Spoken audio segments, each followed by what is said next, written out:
Loob. Sige. Okay. Ito. Congressman, nakahanda na ho ang mga tauhan natin, mga kasamahan natin sa San Gregorio. Di mabuti naman. O, Tonyo, papel. Parating na rin yung mga kasamahan natin galing Isidro.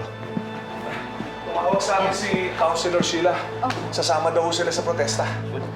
O, ayan. Kompleto na pala tayo. Tara na. Kailangan mauna tayo. Halika. O, padami na ng padami ang kaalyado natin, ha? Dapat ipakita natin sa kanila na iisang boses natin. Pasensya na kung hindi ako makakasama. Ihintayin kong makabalik si Marites. Saan ba magagaling si Marites? Sa San Dimas, kakausapin si Santino. Pag-aayusin silang magkapatid. Naku po. Pasensya ka na rin, hindi ako makakasama sa iyo sa rally. Sasamahan ko na lang si Tinding dito habang hinihintay niya si Marites. O sige, basta mag-iingat kayo, ha? Tinding, sana sa susunod makasama na kayo. Sige ko. Tara na! Ay, mag-ingat kayo. Tara! Halika na!